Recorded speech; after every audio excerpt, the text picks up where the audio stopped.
Ça a été un vrai défi de terminer pour la rentrée à temps et avoir un bâtiment prêt d'usage.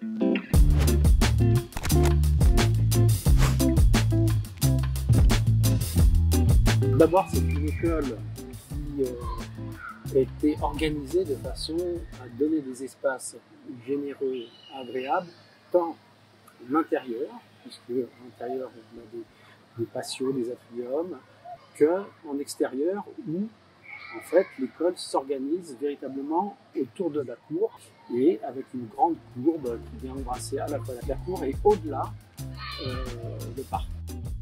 Ce qui a été très compliqué, c'est de travailler déjà dans un premier temps en site occupé. Donc on a une maternelle en fonctionnement sur laquelle il faut encore amener quelques correctifs, tout en ayant les travaux sur l'élémentaire. Nous avons un procédé architectural qui est innovant, avec des mouches arabillées. Donc cette structure qui est inspirée des architectures arabo-musulmanes, donc qui viennent pour protéger le bâtiment du soleil, donc filtrer les apports solaires venant du sud. C'était aussi un gros défi technique. Les végétaux qui existaient sur place ont été conservés. Cette relation à l'existence, a fait partie de la conception d'origine du bâtiment. Ce qui est intéressant, c'est ce travail de la brique, qui est un matériau qui est à la fois contemporain.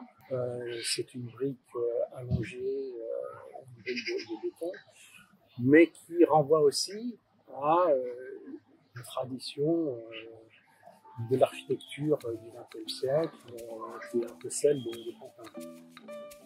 Dans le programme, nous avons immédiatement défini le besoin d'avoir 2 réfectoires collés avec un office commun, donc le réfectoire de la maternelle et le réfectoire de l'élémentaire. Les deux ont leurs accès directement depuis leurs espaces, donc élémentaire, maternelle, avec un office commun qui permet de mutualiser les forces. Alors là, on est dans l'aile du centre de loisirs élémentaire, donc c'est un nouveau centre de loisirs qui a été créé.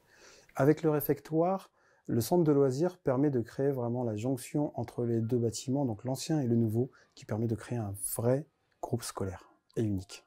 L'architecte a voulu dès le départ avoir un bâtiment qui s'ouvre vers l'extérieur, en cœur d'îlot, dans ce parc paysager, donc des grandes baies vitrées et beaucoup d'apports lumineux, solaires. Nous avons une façade avec une performance thermique très élevée qui empêche les dépressions de chaleur l'hiver et les surchauffes en été. Nous avons des panneaux fibrés qui permettent d'améliorer l'acoustique de la salle. Ça évite d'avoir trop de nuisances sonores dans les salles de classe et aussi éviter les échos.